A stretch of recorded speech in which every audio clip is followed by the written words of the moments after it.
Mobiles, laptops, gadgets जो मेरे mummy papa दिलाते नहीं थे, क्योंकि उनको लगता था कि अगर मैं फोकस करूँगा पढ़ाई के ऊपर तो काफ़ी ज़्यादा बढ़िया रहे। मेरे साथ भी यही सीन था कि मैंने सोचा था भाई 10th 11th 12th में भाई खूब मेहनत करेंगे, कोचिंग में ज्वाइन कर ली, उसके बाद ट्यूशन में ज्वाइन कर लिया, उसके बाद स्कूल भी जा रहे हैं, सारी चीज़ें एक साथ में करने की कोशिश करी। इन सारी चीज़ों को मैंने करा, बट पैसा किसी से भी नहीं आया। सबने मजाक बनाया, सब मेरे को ऐसे देखते थे कि मैं पता नहीं बावला सा हो गया। मैं बताने की कोशिश करता हूँ इस वजह से मैंने पैसे कमाए।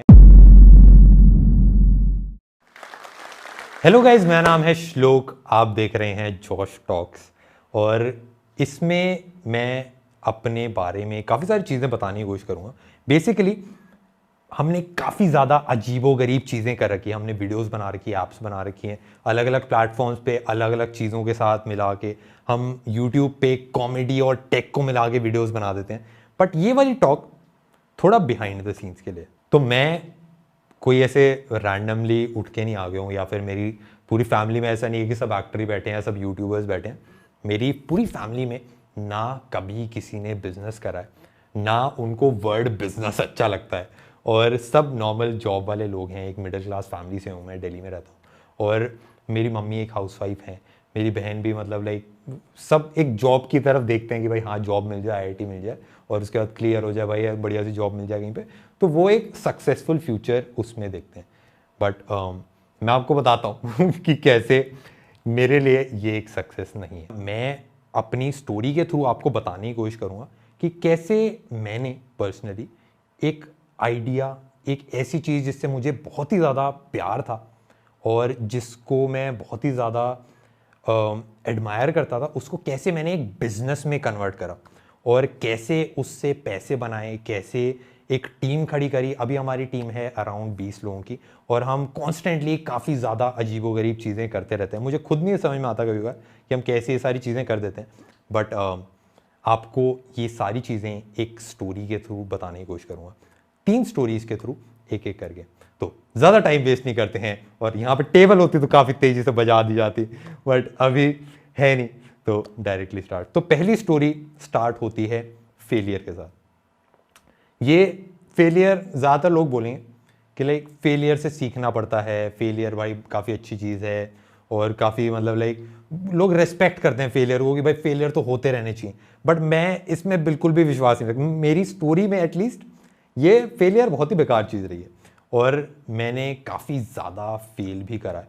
मेरी पूरी स्कूल लाइफ जो थी वो, उसको आप मतलब मैं अपने आप को एक फेलियर नहीं बोलूँगा, बट मैंने काफ़ी सारी ऐसी चीज़ें करी जिसमें मैं पर्सनली फेल हुआ। और मैं एग्जांपल देने की कोशिश करता हूँ। मैंने जितनी भी चीज़ें करी, चाहे यूट्यूब चलाया, चाहे मैंने डिज़ाइन करा, चाहे एनजीओज़ में काम करा, चाहे बिजनेसेस में काम करा, इन सब में ही मैं फेल हुआ था। और यूट्यूब पे फॉर एग्जांपल, क्योंकि आप लोग जानते हैं, आप लोगों ने देखा है, मैंने शुरू के 4 साल वीडियोस बनाई थी और उस टाइम पे 4 साल के एंड तक मेरे पास कोई भी सब्सक्राइबर्स नहीं थे, 2000 सब्सक्राइबर्स थे। और ये एक ऐसा टाइम पीरियड था जब मेरे को सब बताने की कोशिश कर रहे थे कि ये सारा एक फेलियर है। मैंने अपना ज़्यादातर टाइम इन सारे सिचुएशंस में इन चीज़ों पे फोकस करा कि कैसे मैं इन फेलियर्स को सही करूं। और मेरे हिसाब से हमारा स्कूलिंग सिस्टम भी हमको एक डायरेक्शन में भेजता है, जहाँ पे वो हमको सिखाता है कि कैसे हम फेलियर से बच सकते हैं, कैसे हम इनको अवॉइड कर सकते हैं, कैसे हम फेल ना करें। मेरे हिसाब से ये वाली अप्रोच मेरी लाइफ में एटलीस्ट सही नहीं बैठी, क्योंकि मेरा पूरा टाइम 90% जो मेरा टाइम था वो जाता था एनालाइज करने में कि कैसे मैंने चीज़ों को गलत करा और मैं उनको फिक्स करके कैसे अच्छी कर लूँ। और मैथ्स के एग्जाम में अगर मैं फेल हो गया हूँ, अब उससे मैं क्या ही सीख लूँगा? 2-3 क्वेश्चन है, उसके बाद साइंस है, उसके एसएसटी है भाई। अब भाई किसने, हिटलर ने किसको कहाँ कहाँ मारा, किस किस लोकेशन मारा, मेरे को इसके बारे में सीख के हो सकता है इंफॉर्मेशन काफ़ी ज़्यादा लोगों के काम है, बट मेरे लिए पर्सनली ये मेरी लाइफ में बहुत ज़्यादा यूज़फुल नहीं रही। और मैंने 90% टाइम इन सब चीज़ों में स्पेंड करा, और 10% जो मेरा टाइम था वो गया था चीज़ों पे जिससे मैं सीखता था, या जो मुझे एक्साइट करती थी, या जिनमें मुझे बहुत ज़्यादा इंटरेस्ट था। ज़्यादातर उनमें से टेक्नोलॉजी होती थी, मोबाइल्स, लैपटॉप्स, गैजेट्स जो मेरे मम्मी पापा दिलाते नहीं थे, क्योंकि उनको लगता था कि अगर मैं फोकस करूँगा पढ़ाई के ऊपर तो काफ़ी ज़्यादा बढ़िया रहेगा।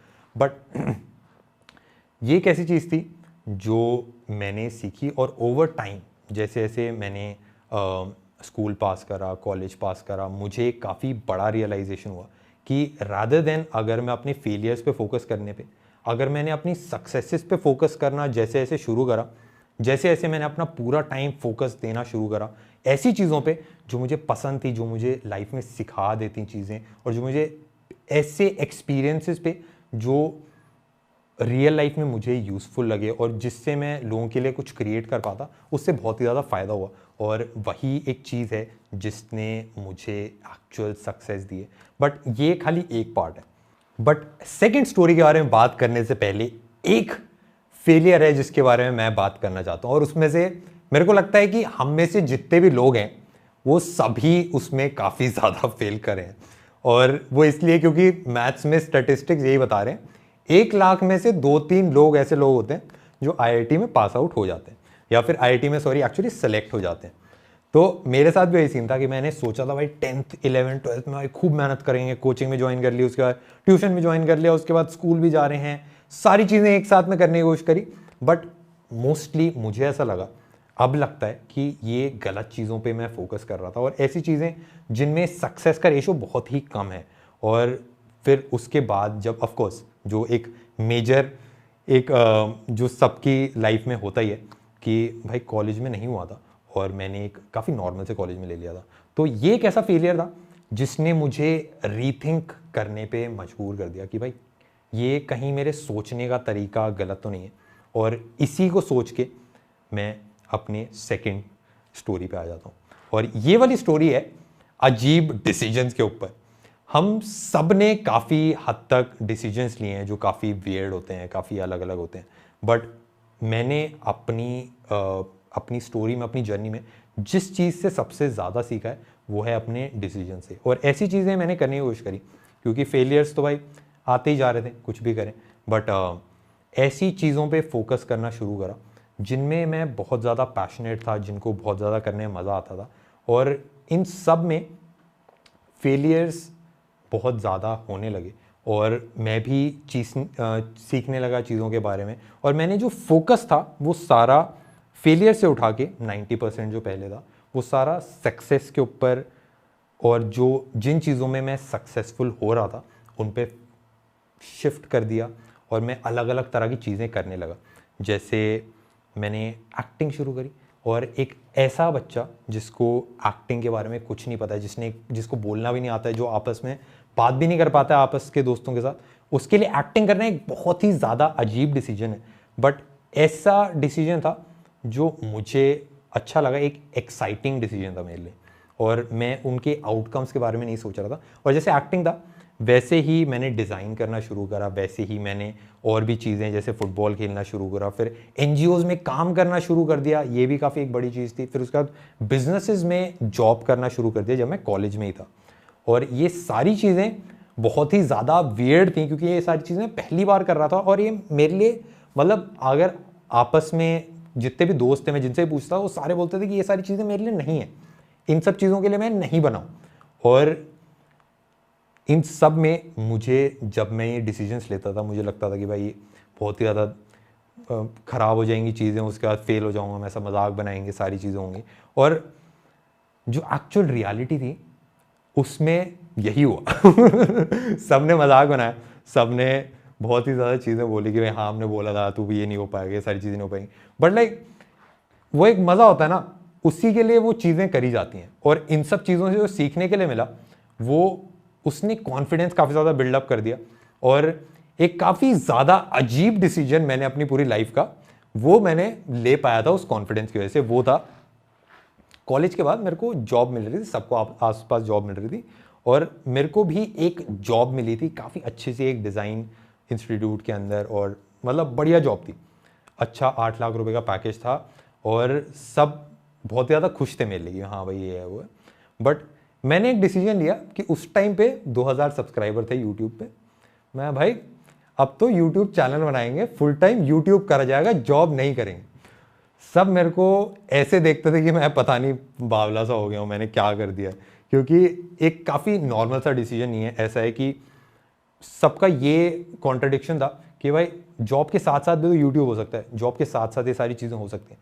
बट मुझे लगा कि भाई इस चीज़ के ऊपर विश्वास है, तो इस बड़े से डिसीजन को, बहुत ही ज़्यादा अजीब डिसीजन को ले लेना चाहिए। और उस टाइम पे कोई आइडिया नहीं था कि जितने भी डिसीजंस मैं ले रहा हूँ कि ये सही होंगे कि गलत होंगे कि क्या होगा फ्यूचर में। बट उस टाइम पे मुझे ये एक काफ़ी एक्साइटमेंट और एक पॉजिटिव एनर्जी दे रहे थे, तो इसीलिए मैंने इनके साथ आगे बढ़ना शुरू करा।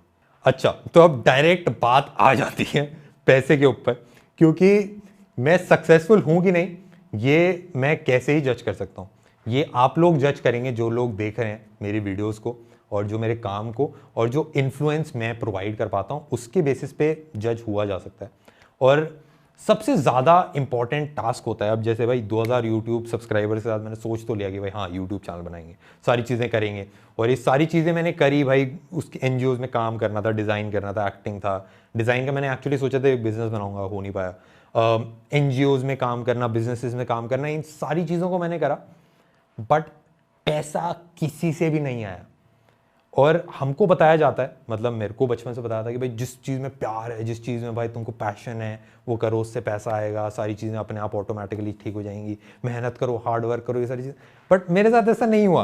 अब क्यों नहीं हुआ ये मेरे को नहीं पता, बट मैं बताने की कोशिश करता हूँ कि मैंने जितना एनालिसिस करा कि किस वजह से मैंने पैसे कमाए और किस चीज़ पे मैंने एक्चुअली मॉनेटरी रेवेन्यू कमाया।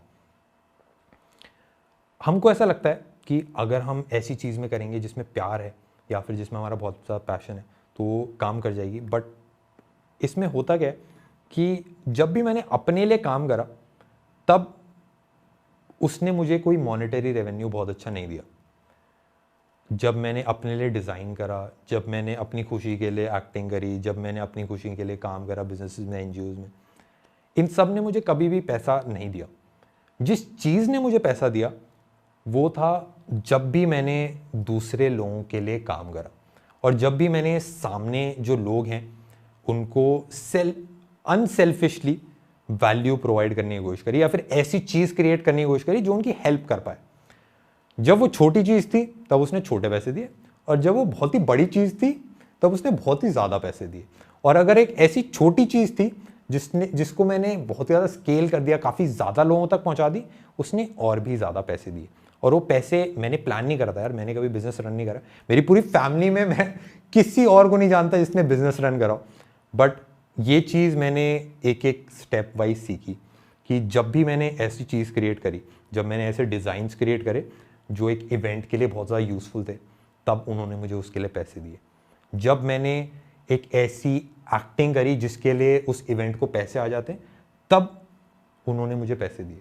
जब मैंने YouTube वीडियोस बनाई जो लोगों की बहुत ज़्यादा हेल्प करती थी, तब मुझे अलग अलग सोर्सेज से, चाहे वो YouTube का एड रेवेन्यू हो, चाहे ब्रांड्स को पार्टनरशिप करनी हो, चाहे अलग अलग चीज़ें, उनसे मेरे को पैसे आने लगे। और इसी से ये चीज़ मैं सीख पाया कि भाई अगर एक बिजनेस रन करना है, एक बिजनेस, एक काफ़ी ज़्यादा लोग एक बहुत ही रॉन्ग वर्ड ले लेते हैं कि भाई बहुत ही मतलब ऐसा किसी का पैसा है, ब्लैक का पैसा है, सारी चीज़ें। बट मेरे हिसाब से एक बिजनेस एक ऐसी चीज़ है जो लोगों को एम्पावर करती है, जो लोगों को वैल्यू प्रोवाइड करती है, जो हमारे देश को और हमारे पूरे वर्ल्ड को आगे बढ़ने में हेल्प करती है। और अगर पैसा नहीं आ रहा है, अगर रेवेन्यू फ्लो नहीं कर रहा है, तो मेरे ख्याल से वो चीज़ें सक्सेसफुल नहीं हो पाती हैं। और ये फैक्ट है लाइफ का। यार घर वाले भी बोलते हैं अगर कोई पैसा नहीं कमा रहा तो एक हॉबी बन के रह जाती है, और ये काफ़ी हद तक ट्रू भी है। और मैंने भी यही सीखा है। मैं भी अभी अपने चैनल पे हर बार जब मैं हर भी एक वीडियो बनाता हूँ या फिर मैं कुछ भी काम करता हूँ, तो बस एक चीज़ मेरे दिमाग में रहती है कि मैं कैसे सामने वाले के लिए एक पीस ऑफ वैल्यू क्रिएट कर दूं कि उसकी लाइफ में काफ़ी ज़्यादा इंप्रूवमेंट हो जाए। और इसने भाई सारी चीज़ें दे दी हैं अभी तक तो, और हमारे साथ जितने भी लोग काम करते हैं वो बहुत ज़्यादा खुश हैं, तो होपफुली ये काम भी करता होगा। और एक लास्ट बोनस चीज़ मैं सोचा आप लोगों के लिए दे दी जाए। लोग बहुत ज़्यादा इम्पोर्टेंट रहते हैं। हम सबको लगता है कि हम अकेले हैं, हम सब खुद ही करना है, और ये हमको स्कूल भी सिखाता है कि भाई चीटिंग कर लोगे, साथ वाले से पर्ची उठा ली तो वो गलत चीज़ है। बट ऐसा नहीं है, लाइफ में पर्चियाँ उठानी चाहिए भाई आपस वालों से, और आपस से हेल्प लेनी चाहिए। जितने भी लोग हैं, मम्मी पापा हैं, दोस्त हैं, सारी चीज़ें। और ये मैंने भी धीरे धीरे सीखा, और इसीलिए मैंने एक टीम भी बिल्ड करी, ऐसे लोग जो हेल्प कर पाएँ, जो मोटिवेट कर पाएँ, जो मैं अकेले नहीं कर सकता वो सारी चीज़ें इन सब के साथ हो पाती हैं। और मैंने ये रियलाइज़ करा कि भाई एक टीम के साथ ही आगे बढ़ा जा सकता है। कोई भी ऐसा सक्सेसफुल आदमी नहीं है जिसने अकेले सारी चीज़ें करी हो। और ये एक चीज़ है जो मैंने सीखी है, और मैंने अपने दोस्तों से, सारे आपस के लोगों से बहुत ही ज़्यादा हेल्प ली है तभी मैं इधर कर रहा हूँ। और होपफुली मैं आपको भी थोड़ी सी हेल्प कर पाया हूँ इस टॉक के लिए। और मैंने जितनी भी चीज़ें बताई वो थोड़ी बहुत, थोड़ा सा एक चेंज आपकी लाइफ में एक पॉजिटिव ला पाए और सारी चीज़ें बढ़िया बढ़िया हो जाए। और यही मैं भी होप करता हूँ। और इतना था इस वाली टॉक के लिए। अगर आपको अच्छी लगी हो तो इनकी वीडियो को लाइक कर देना, सब्सक्राइब भी कर देना इनके चैनल को, और हम पे भी जाके देख लेना थोड़ा सा। और बाय। अगर आप भी इस वीडियो के एंड तक पहुंच गए हैं तो मेरी तरह ही आप भी इंस्पायर जरूर हुए होंगे। आपको भी मोटिवेशन मिली होगी अपने सपनों को पूरा करने की। दोस्तों, सपने तो हम सभी देखते हैं, लेकिन हम में से कुछ ही लोग अपने सपनों को पूरा करने में सक्सेसफुल हो पाते हैं। मैं आपको बताना चाहती हूं कि जो भी इंसान अपने गोल्स को अचीव करने में सक्सेसफुल होता है, उन सभी में कुछ कॉमन स्किल्स होती हैं, जैसे कि अच्छी कम्युनिकेशन स्किल्स, जो कि स्पोकन इंग्लिश से आती हैं। और दोस्तों, हम सभी इस स्किल को मास्टर करके अपनी लाइफ में आगे बढ़ सकते हैं जोश स्किल्स ऐप के साथ। इस ऐप में हम 1 by 1 वोकैबुलरी के नए वर्ड्स, ग्रामर प्रैक्टिसेस, रीडिंग और राइटिंग प्रैक्टिसेस के साथ साथ अपने जैसे अन्य हजारों स्टूडेंट्स के साथ ऑनलाइन इंग्लिश में लाइव बात करके अपनी इंग्लिश को वर्ल्ड क्लास बना सकते हैं। आज ही अपनी सक्सेस की तरफ पहला कदम लें भारत के नंबर 1 स्पोकन इंग्लिश ऐप जोश स्किल्स के साथ।